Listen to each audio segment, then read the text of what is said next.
said, I remember you. You weren't very happy with me. And she goes, well, she said, the day that you came, I had my suicide planned to a T, and you messed up my plan. Tulsa Talks is the podcast that is inspiring people to have everyday meaningful conversations to gain perspective and help the world.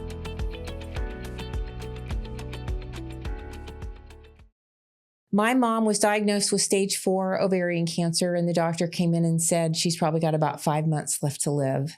And she was my world. I adored my mom. And I had been struggling with health issues, and that same day, I was notified of some test results, and the doctor called and said, you have the same gene as your mom, and you've got some really hardcore autoimmune diseases. And his exact words were, throw away your running shoes and call it a day. You're probably not going to be walking in 6 months. So on one day, I'm told my mom has 5 months, and a doctor's telling me I've got 6 months left to walk. And I got to be the one to tell the news to my mom. And as we sat at the foot of her bed, and I told her, she just kind of closed her eyes, and there was like a 30-second pause.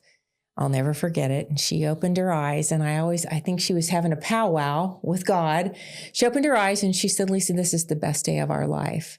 We are going to find treasure in the darkest place of our life. We're going to serve. We're going to step out. We're going to see miracles. And you're going to keep walking, and I'm going to defy the odds. And that seems a bit radical. She is a radical woman with strong faith. And I was like, well, okay. And what she did that day was she gave me a purpose to keep going. And we would go to chemo appointments and doctor's appointments. I would wear chicken suits, and she would wear party hats, and we would just deliver joy. We would go and sit with each person, and we really realized that there was such a need. And it was her desire to start a nonprofit that would help those with life-altering illness, special needs, and kids in crisis. She wanted it to be where we would deliver care boxes. And as we have grown, they're tailored to fit the needs of the patient. We help those that battle illness, our veterans and Gold Star families, our kids in crisis through our first responder backpacks, and those facing homelessness.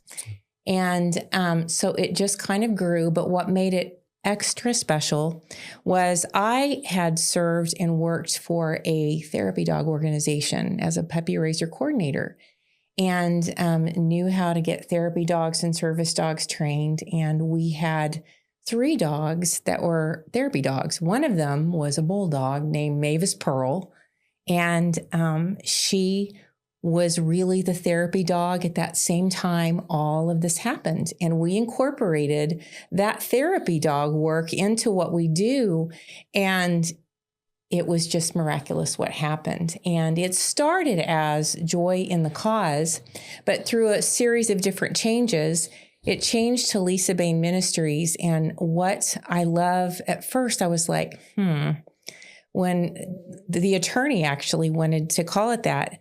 And I wanted to keep ministries on there because I wanted to redefine ministry. So many people have been wounded in the spiritual world. So many people have been hurt, and sickness and disease does not discriminate. And we are about going in and loving. And someone said, are you going to go in and walk in and pray for me? And I'm like, we're going to go in and love you. And it was really funny because we had something that just exemplifies this. We go to the cancer center and we visit patients undergoing chemo. We give them gas cards. We give them snack bags and handmade prayer quilts. This one man saw my shirt. He cussed me out and he said, I don't want your ministry. I don't want your God. I don't want your prayer. And I just said, sir, I said, that's not why we're here. And he talked about how far he had to go to drive and how he was nauseated. And I said, well, I've got a gas card here that's going to help you. And I've also got some things to help your nausea. And he said, well, how do you know about that? And I said, well, you're sitting in the chemo chair where my mom was. And I remember the story of where the chair you were sitting in. And I told him, and he stopped and he goes, well, tell me the story. And so I told him the story about how his mom had been told that day she was going to hospice. Nothing else was working. It had been 5 years. And she looked at the window where it was raining and she said, look at all the raindrops, Lisa. She said, every raindrop symbolizes how much I want to just suck life. I have minutes left and I just want to savor it all. So I named the book Feel the Rain. Some people feel the rain, others just get wet. And after I told him that story, he looked at me and he said, I get it. He said, I'm sorry that I was so hateful. And he grabbed my hand and he said, something tells me that you'll pray for me anyway. And I said, we'll keep you in our thoughts. And 2 weeks later, his sister wrote me a letter and said that those were the happiest 2 weeks of his life. He never put down his Mabel dog. He carried his prayer quilt and was buried in it. And she said, I wish he could have grasped that type of joy the whole part of his life, but something happened and we just loved him. We just were there for him. So that kind of defines why it's Lisa Bain Ministries. And they'll think, some people will say, oh, are you a church? Are you a religion? No, we're about loving and caring and helping those that are going through a really tough time. So how's that for the long answer? Well, we have more time to fill. You can certainly continue. So you and your mom got diagnosed with very challenging physical conditions 15 years ago. Mm-hmm. And you started the ministry how long after that? Within the year. We started it. I mean, it was like she had a plan and she knew what she wanted to do. And she was such a strong woman of faith. And she was like, Lisa, she says, I've got the plans and I know you'll be able to carry it out. And she lived 5 years, not 5 months. And in that 5 years, everything was all laid out. And last year, about 8,000 care items went out and it's just grown. But what is so amazing is our tagline is care, connection, and community. We have so many partners, and I believe that it's really about completing, not competing. We even work with other nonprofits and to help in a bigger way. In fact, right before I was sitting in my car, I had a call with a cancer patient. She had some really big needs. I could meet a few of them, but I didn't know how to meet the others, so I made 2 calls. And we were able to get the needs met right then. We have animal therapy organizations that we partner with to help special needs kids. We hospice. Our dogs go, Moose is our 100-pound Bernese Mountain Dog that goes with me to make hospice visits. And it's just pretty miraculous what happens when the dogs are there, because when I don't know the words to say, words don't need to be said. The dogs are there, they know, and it's just fun to watch them. Last week, we were at the cancer center, and Mabel is the one that goes with us on those, and she went by one cubicle. She usually goes right in and meets the patient and is real happy. She went to the cubicle, and she sat down right on the outside, and she just sat there, and I looked at her, and I said, are you allergic to dogs or are you afraid of dogs? And she started crying and she said, I'm so allergic to dogs. How did she know? And I'm like, I don't know. And so it's just fun to watch them in this part of the ministry. Someone asked me what really sets you all apart in a different way. And I said, the animal therapy. We have fantastic farms and a llama that wears a hat. You take it to a senior center. We've had the precious senior heroes that have Alzheimer's come back to who they are when you put a lamb in their arms, when you bring a service dog, when you bring a donkey. I mean, and it's so fun to have animals involved in it. So that's really something that has been really fun. It's my favorite part of it. So you have dog therapy or a pet animal therapy where you take animals with you to different places. Mm-hmm.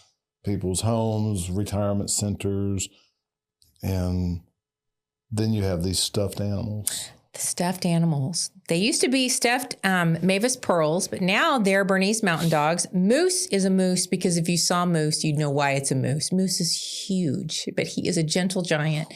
These dogs began when we started this, probably we were a year or 2 into it, and I was asked to bring a stuffed animal and bring a Mavis Pearl at that time to a little girl that was actively dying. It was her wish to have Mavis in her lap when she went to heaven. And I was like, oh, I wanted to bring something. So I brought one of our prayer quilts, and she was a ballerina. So I dressed the dog in a tutu and a bow, and I dressed Mavis Pearl like a ballerina. And Mavis was a silly bulldog. You could hear her coming from a mile away. The elevator's open and she tears right out. She literally goes to the room at the hospital. And when we walked in, you could tell the little girl was in her final moments. And I walked over to the parents and I handed them the stuffed animal. And they put the animal under the girl's arm. And then they took Mavis Pearl and I lifted her up and put her under her other arm. And the parents looked at me and they said, we just wish we could hear her voice one more time, just one more time. And right then when Mavis was like, she kind of moved over and she opened her eyes and she looked at her parents and she said, Mama, Daddy, I love you. And it's all good. And she closed her eyes and went to heaven at that moment with a real bulldog, a stuffed bulldog covered in her prayer quilt.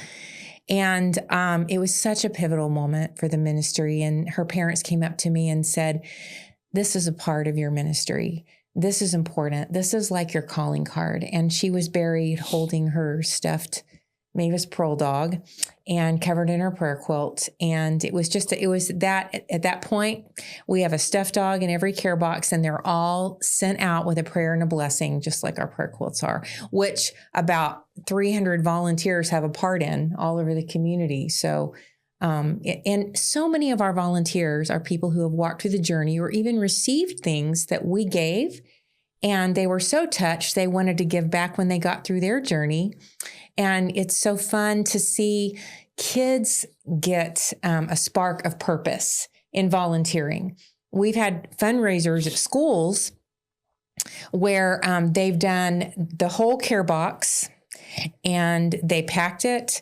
And I went and spoke. And I remember one time I was in front of a huge auditorium and there was one girl in the corner. She wanted nothing to do with it. She was cussing at me.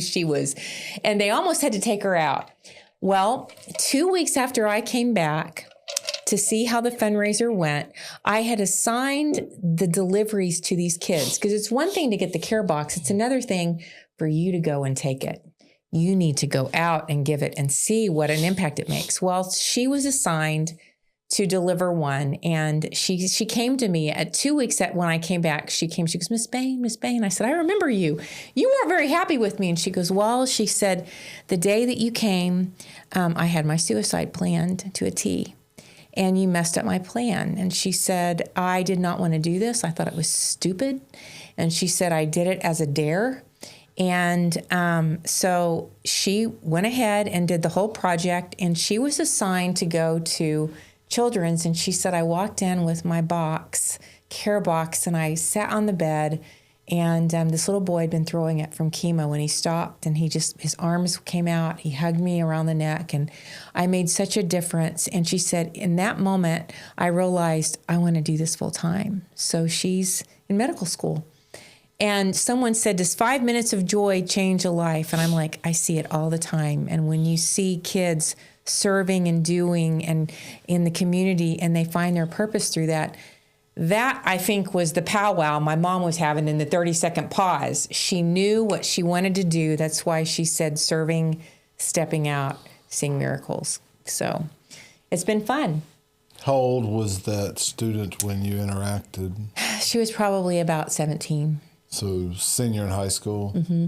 Yes, it was like a tech school. Mm-hmm. Precious. And the thing is when I get to talk to these students, so many of them, when you go and you say, does anyone know what your purpose is? You're not going to get very many hands raised. And it's fun to work with them. And many of them will volunteer and they'll pack care boxes. And they're like, you know what? I really like doing this, or I like doing this. Can I go make a visit, or can I help? Like these little outfits right here, they're all handmade, by different volunteers. And so it's fun to see that. My mom used to say, I love the light bulb moment when the light bulb goes off and they know what they're going to do. And so we get to, Mom was a teacher. So I just, she would have loved that. Yeah. She would have loved that. And our special needs kids, we love to work with our special needs kids. We're actually launching an assessment tool of self-reflection for juniors and seniors in high school named Determining My Life's Work, Ooh. which gears them to know their own gifts, abilities, and tendencies, and then Love it. see how their lives have been directed or affected by their triumphs and tragedies. And then it just continues. Those are the first 2 chapters. I love that. You know, one of the things I talk about in my book is you're never too broken for God to use your story. Every piece matters. Every puzzle piece matters. In fact, Mom loved to do puzzles. And one day I was so depressed and she said, "You're holding a dark piece of the puzzle. But Lisa, guess what? Those are the ones that are the most important. They're where you grow, they're where you learn, and they're where you change and get ready for the next season." And there was this one puzzle of a girl jumping, and she was shaded. Well, her color piece for the puzzle was black, but the sun was brilliant. She said, you need the dark to have the light, Lisa. And God doesn't waste a hurt, and He doesn't waste a puzzle piece. And it was funny because she used to always talk about, getting outside of the box and teaching kids, how to jump outside of the box. Because what's really funny is I am an introvert. I am a massive introvert. You don't sound like it. I am an introvert. Everything that I do every day, I am so outside of the box. And my mom was like, "I want that box so kicked to the curb you don't even see it when you want to run back into it." And I'm glad that I am, because I get to see that you really can do this. You can be an extrovert. Mom used to say, "Lisa, you've got all these gifts, and they're wrapped in ugly boxes, but they're gifts." And what she meant was I had a box of insecurity, hating myself. I went through really bad depression. I had such a fear of death. Speaking in public, you might as well just kill me. There's no way I was going to speak in public. She goes, "You know what, Lisa, you just need to hand those boxes over, because I think God's going to flip the script." And sure enough, here I am. I'm in hospice, I'm speaking, and it's fun to see how God does flip the script. And when she died, we were cleaning out her house, and there was an old dilapidated box going over the dumpster. And I saw a little piece of satin, and I said, "Wait a minute, let me just make sure it's okay." And I opened it up, and there was this beautiful handmade, it was called a Bilo baby. It was the first baby doll ever made to replicate a newborn in 1920. Oh, wow. And underneath it was a letter from my mom. And she said, "Lisa, I'm so glad you found this old, dilapidated, ugly box, because a treasure is in it. This has been handed down from generation to generation, and you give it to your youngest daughter. Everything was handmade." And she said, "Never forget to open up every box, even if it's not wrapped pretty." Even after she died. And I was like, "Mom, I almost threw it away." It's a treasure in our family, but it was like she was there just teaching me a lesson, even with that. So, it's fun to continue the legacy. She was a hoot. She was fun. She was funny, and a woman of faith, and really had a plan. And I get the honor to help it come to pass. You said something earlier in your starter statement about backpacks. Mm-hmm. Tell me about the backpacks. My husband he's a retired Tulsa police officer, and when they make calls to children in crisis, it was always a desire for me to have these in their cars. And it kind of grew to backpacks, where we would have items in the backpacks for ambulances and fire trucks and emergency vehicles to have in their car, so that when they had a child in trauma, they could pull out a backpack. And so they've really grown. We now have T-shirts in them. We found out through the years what was needed. Hygiene items, some food items that we're not allergic to, the T-shirts, we have the stuffed animals, and activities to do. Because many of these calls, children, some of the stories that I've listened to, they'll get children and they will be inconsolable. They will have maybe lost parents, and they're getting ready to go off to the whole get into the system of the DHS and so they pull out a backpack. But what's great about the backpack and all the things in it is that it's also a tool for the first responder to get on the same wavelength, to sit on the curb, pull out a book, and help calm the child. And there was one story where a first responder said it was a fatal car wreck. It was horrible. Kids were involved. They were trapped underneath the car, and there was a little girl just screaming. They could not console her, and one of the officers said, get me a dog. And they went and got a dog, and they went under the car, and they got this dog to the little girl, and the crying stopped. And they were able to work, get the jaws of life, do what they do, get her out. They said after that moment, that little girl made it calmly through everything to the hospital. And they said, what is it about these dogs? I said, well, we send them out with a big prayer. There's a lot of love that goes into them. And something so small, you know, I always say sometimes the smallest things make the biggest difference. And something as small as a stuffed animal can help that whole situation and just change it. You know, so I love listening to the stories. And one little boy, his favorite thing in the backpack was a toothbrush. He'd never brushed his teeth. Wow. And he tried to put the toothbrush in, and it hurt so bad. But he goes, I have a toothbrush. And he just started crying. You just don't realize. Little boy, probably 5 or 6. But never brushed his teeth in his life. That seems like an odd household. I'm telling you, there's so many stories I could tell you. And I'm like, I sometimes say, I live in a bubble. I cannot believe the things that are really out here that people have no clue. And so I'm thankful I'm out of my bubble. It's hard. It's heartbreaking. But I'm thankful that we can be there to be a tool to help, even if it's in a small way. It's still there, and it still matters, and it plants the seed. And are there other people doing backpacks with the Tulsa Police Department? We started Joy in the Cause, and Joy in the Cause are the ones that are continuing with Tulsa. Joy in the Cause was what we started.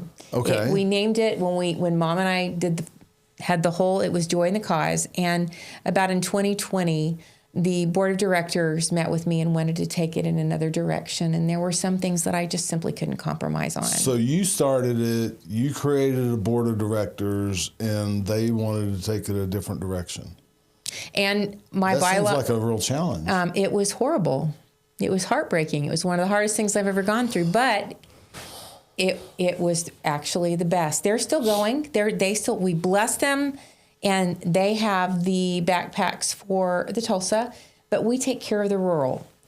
And we continued what we started with the original vision. We continued that, but there's some things that we'll never compromise on, which is the faith aspect, and we won't compromise on some of the programs that we started. So that's why it changed to Lisa Bain Ministries. I thought that I had met you, and I'm fairly certain you spoke at a Tulsa Christian businessman luncheon. I thought you looked ago. familiar, and it was with Ted, and it was when we started. He's the one who helped us get the whole backpack project going with Matt Moore. Matt's a dear friend, and that's where we started. In fact, Tulsa Christian businessmen really were an integral part in this really kicking off. Yeah, we put money in the coffer. You did, and you guys have been so supportive through it all. I mean, when we switched to Lisa Bain Ministries, we were there, and so grateful. Yeah, so grateful. I've been removed from that community for a little while. I've been thinking about getting re-engaged. They're so welcoming, and it's not just businessmen that go to that lunch. There are ladies too. Yeah, my husband is a member there, and I sometimes go with him. Yeah, and I love the Women's Fellowship. That's kind of a branch off with Kim Spence-Mullen that we have for the ladies, and I'm super involved in that on their board, and it's just grown, and it's just, it's really about connection. Yeah, and then they have the young professionals, I think they call it, something like that. Yeah. So, small world. It is such a small world. I thought you looked familiar. Yes, it is such a small world. We're all connected in some way. They say 6 removed and you know everybody around the world. Right. 8 billion people, 6 removed, everybody knows everybody. I actually can believe it. I'm amazed every day at how everything's so connected. Yeah. And I say that without the breath of God flowing through people, they don't have life. So even our enemies we can view as God's creation and love them the way they need to be loved, Mm-hmm. independent of their actions. And He'll give us the wisdom to navigate those situations. Absolutely. Absolutely. And Like that guy that you approached. yeah, absolutely. He was hating on you when you first started, and you helped because he was hurting. Mm-hmm. That's why people hurt That's people. right. To me. That's right. That's right. Because they're hurting. And the last words my mom said to me were, love wins, forgiveness heals. Yeah. Last what she knew I was going to have to forgive big and love even bigger.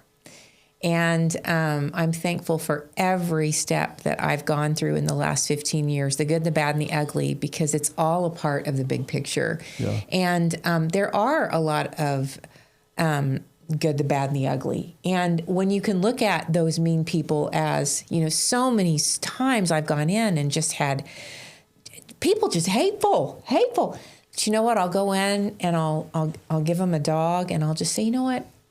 Have a good day. They will stop me and I will hear stories of what they're going through. And I'm like, you know what? I'd be hateful too. They've just gone through so much, and love wins. It just does. I see it every single time. And it also helps when you have a dog. So. Yeah, I might need to take that advice. Get little stuffed animals. Yeah. It's a challenge. If I'm in a situation. Actually, I was in a store and I just was treated so horrifically. And I got in the car and I was so mad. And I was like, that was just not right. And I thought, you know what? I'm going to go give them a little care bag. And I had a care bag in the car for times like this. And I went and gave the bag to the girl, and she broke down in one of those cries that was one of those, and she just shared. And I thought, I knew there was something. Yeah. So I typically start conversations or try to have some humor, and it seems to help. yes. A stuffed animal might help as well, Yes. because there are hurting people everywhere. A Everywhere. large percentage of the population is dealing with something. It seems that- like more than ever. Seems like there's just more hurt than ever. And it's funny when I go and I speak places, we usually give little baby mini Mabels. And I'm like, take out your dog and I want you to hold it the whole time I'm sharing. And they go to a whole different type of attention. They just, it's just that stuffed animal. So I always go with stuffed animal. I'm going to leave these stuffed animals for you, and you're going to put them in your car, and you just give them away. You can have all of them. I brought a big bag for you. Yeah, we interact with people of all walks of life, helping them connect to themselves and their surroundings better. I might be spending 3 or 4 hours in a homeless camp, or might be with career politicians. Wow. And everybody in between, because I see God's love being able to be embraced more and displace the hurt, just like your mom had when she took that bit of time to reflect on how she was going to move forward with that information. Yep. And loving people makes a difference in the person's life that goes to love the people. Hugely. Yes, absolutely. Hugely. And I learned a foundational truth for me about 16, 17 years ago, that it is more blessed to give than to receive. And we mentioned Ted Robertson. He was a big giver. Oh, he absolutely is. He's had such a big part in my life. I love Ted. He's a Tulsa treasure. He really is. And then you coming in here telling us about what you're doing still. Still, after 15 years, I'll be doing it as long as the Lord wants me to do it. You know, you're a big giver. Mm-hmm. How has giving impacted your life? Well, it's kept me walking. And I can tell you, this autoimmune disease is no joke. And I sometimes I'm like, Lord, why? But you know what? I can relate with people who maybe don't look sick, but they're hurting. I know what that suffering feels like. And I also know how serving heals. My mom, second she started this, she looked at me and she goes, Lisa, giving equals joy. Joy equals hope. Hope equals healing. So when you are giving and you're serving, and it was serving that got me out of the chair in my depression. It was serving that, and there's more. How did it affect your depression? It got me out of it. It got you out of, on your feet. I'll tell you what happened. I had this chair when I was, it was about high school into college, and it was called the gold chair. My parents could not stand it because I stayed there and I was so depressed. I mean, I was very depressed. And I remember my mom would say, serve, step out, see miracles. And someone said, she got it backwards. It's step out and serve. And I said, no, because sometimes you're too broken to step out. You got to serve right where you are. And in that gold chair, I would write letters to a senior facility. It was actually Methodist Manor at the time. And I adopt a grandparent. Yeah. And I would write little letters. And I really enjoyed it. And so eventually I thought, you know what? I'm going to try to do this adopt a grandparent. So I went and I started volunteering, and I was doing the adoptive, and I fell in love with the seniors. And before you know it, I was helping to lead some groups, and I was out of the gold chair. But it started by writing some cards in the gold chair and do what you could do. I did because I was too broken. If you would have said, let's go walk into Methodist Manor and serve some people, I would have said, absolutely not. You are so focused inward, and giving helps you focus outward, and that's so where the healing is. And there's days where I wake up and I think, legs, are you going to work today? Our body, are you going to function? I'm thinking, I'll look at my husband, I'm like, Skipper. I take one step forward, and I'm like, I've got a hospice visit, and you know what? I get through that hospice visit, and before I know it, I'm through the whole day, and it just works. I can say that first-handedly because depression is no joke. It's brutal, and it's all-consuming. Yeah. And I've been there. It's a very dark place, but I also know how freeing it is to be able to serve and help others. And it's doing what I do every day that keeps me going. It just works. It just does. And you have to have energy to handle these dogs. So it's fun. Yeah. Yeah. A while ago, I said something about God's breath sustaining all life. Mm-hmm. And to me, when we go and we love, and they have that God's love flowing through us into others' lives, it's actually flowing into our life. Absolutely. Love is a win-win. It wins for the person who's giving. It wins for the person receiving it. It's why my mom's last words to me were that. And, it all plays in there. The whole love and forgiveness she knew, and she prepared me well for 5 years. It's funny. The hardest years of our lives, the 5 years, were the best years. They were the best years. You girls were doing something together. And very strongly with purpose. I told my dad, he was a dean at ORU, and I said, Daddy, you're not retiring. I'm going to take all day.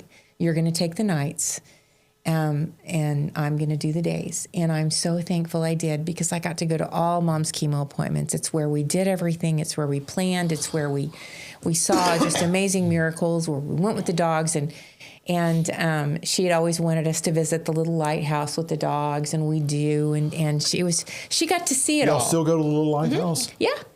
We did their Christmas parties. We love Happy Hands and Little Lighthouse. And we would do Christmas parties. Last year we did, for Happy Hands, Santa, and we give the teachers and the kids gifts and just love on them. We even brought a little petting zoo. so the kids could see all the animals. And just, yeah, my mom loved that work and as a teacher. And so she got to see that before she passed away. The first visit we made was a little lighthouse with the dog. And she stayed alive to see it because it was shortly after that she went to heaven. She was in hospice. So, yeah, but I just kind of think that she's got a front row seat and gets to see all the things that she started. But she was a very special lady. Yeah. Lisa, it seems like you're understating this, but it seems like you are at least somewhat connected in the Tulsa metro area. Oh, yeah, uh-huh. And how connected were you before you started your ministry? Not this connected. Let me tell you, the nonprofit world and I was not anywhere as connected as I was 15 years ago. Yeah. At all. I was raising 4 kids. The darkest part of my life was the best. And what's funny is that we were empty nesting right when our 4 kids left the nest. During that 5 years? Mom got her cancer diagnosis right after all the kids left the nest. Oh, wow. And so I'm thinking, we're going to go this direction. Then I got my diagnosis, Mom's diagnosis, and it went this direction.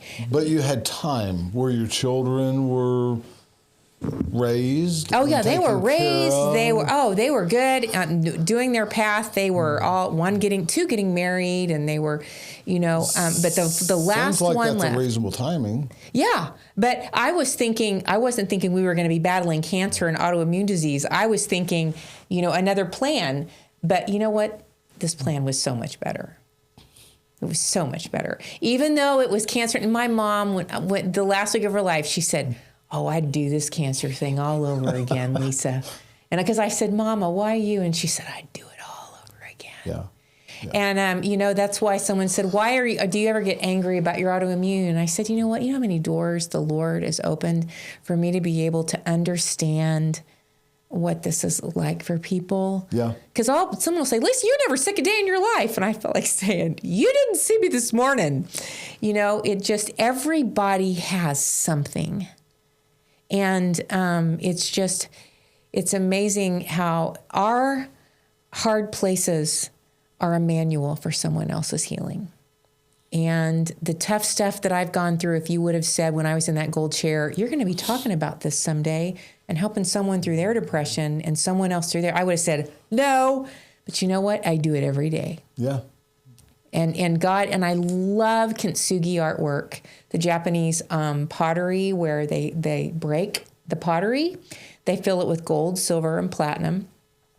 It's more beautiful broken. And the artist accentuates those cracks as the beauty. And that's what God sees. And those cracks, he doesn't look at Lisa and say, wow, there's a lot of cracks there, Lisa. He says, wow, that's a lot of gold. You are so strong and so beautiful than one that's not cracked. Yeah. And so I just, I'm thankful for the cracks because God uses every single one of them. And it's definitely a journey. It's every day. You never know.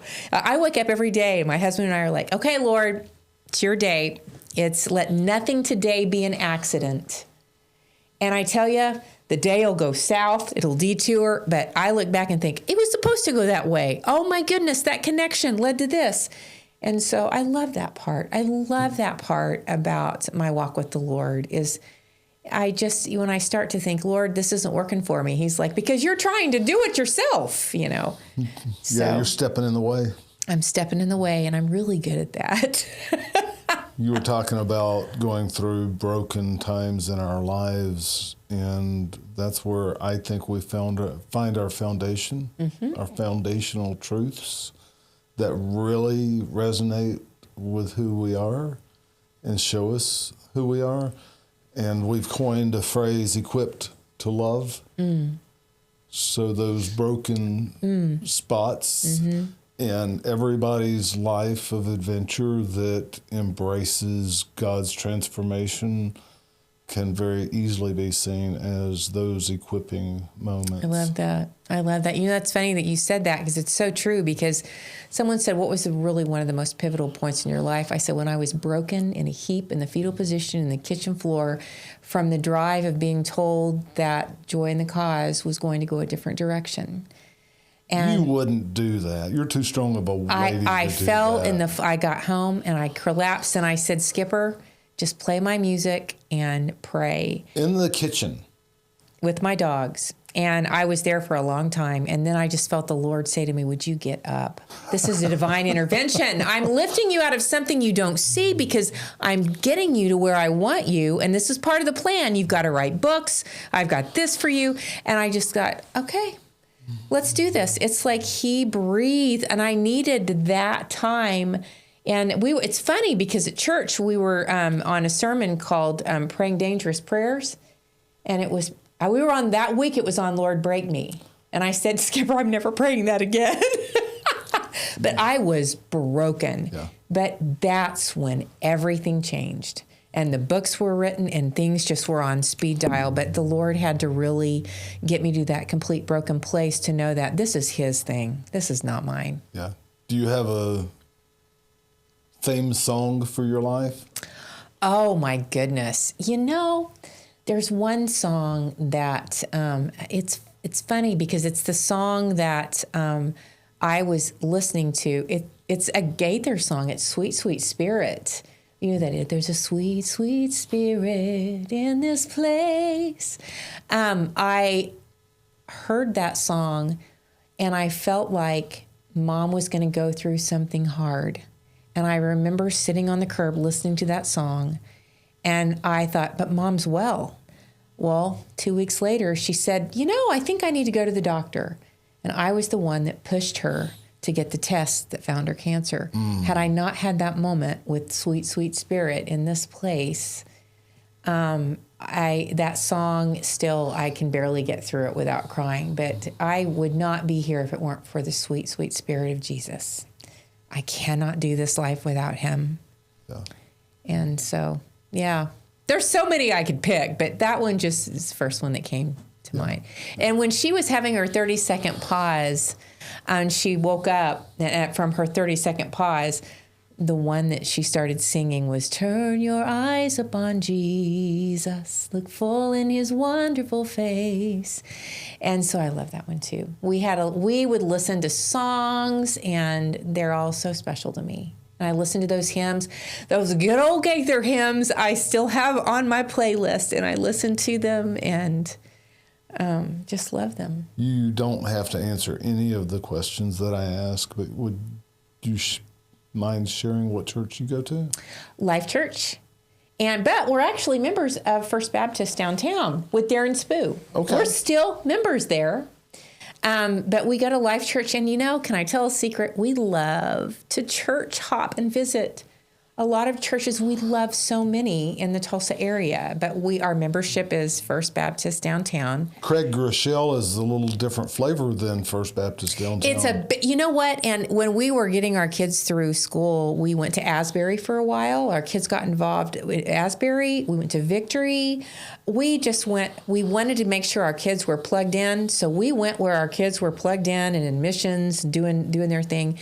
But we really were under some great pastors. Darren Spoo married my husband and I. We love Darren. We're Darren fans.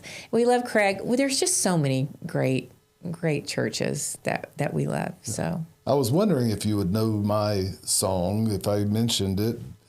And I kind of painted you in the corner of traditional type church, not Life Church. Really? In my mind, yes, I did. Oh, no. I love Life Church. Yeah. Yeah. In fact, they were missions partner with Joy in the Cause, and we were super, super involved.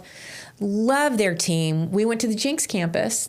Yeah, I know where it is. Love their team. Yeah. In fact, I just had lunch with one of the pastors that was there, and they're just great people. That's funny. So what do you think I was? I thought you were more traditional church. Really? I did. Like Baptist? Something like that. Well, you had it half right. I grew up Methodist at First Methodist downtown with Dr. Thomas, Dr. Buskirk.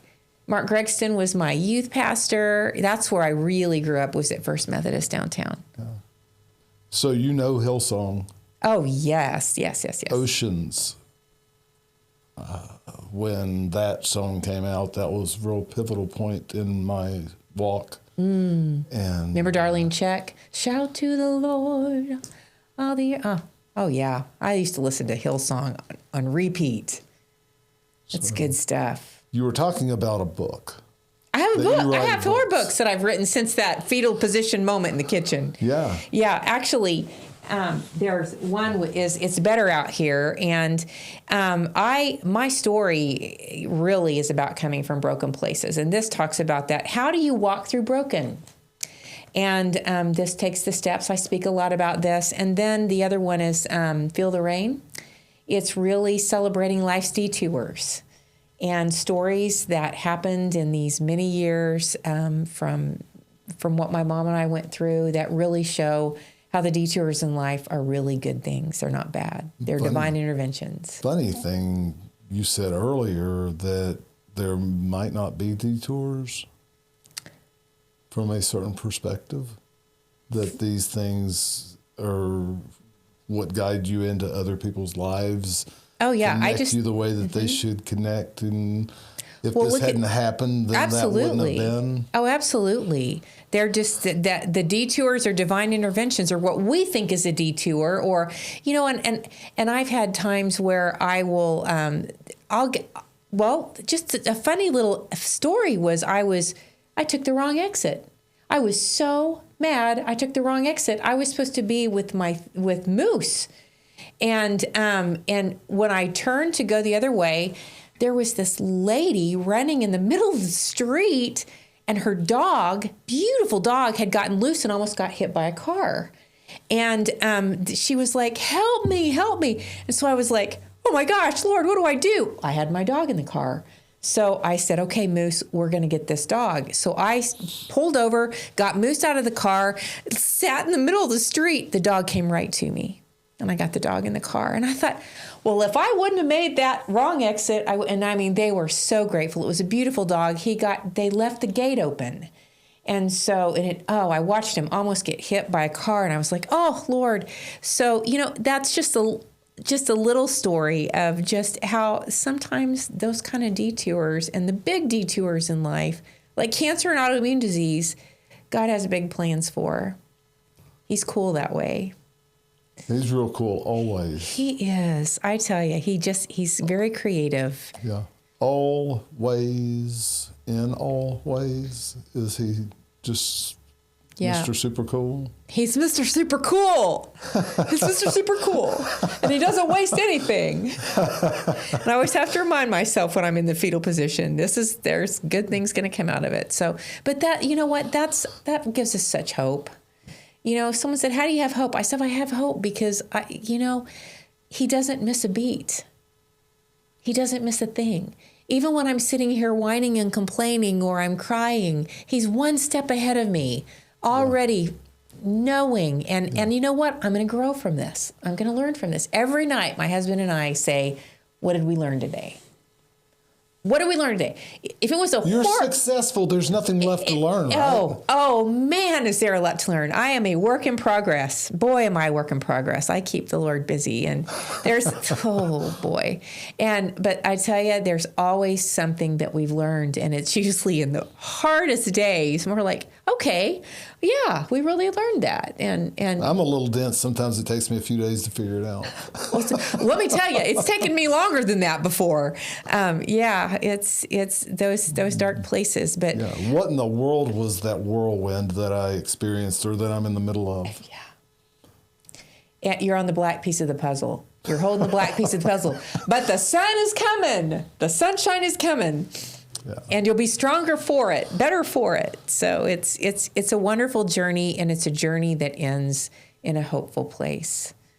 And even on the darkest moments, we have hope. Yeah.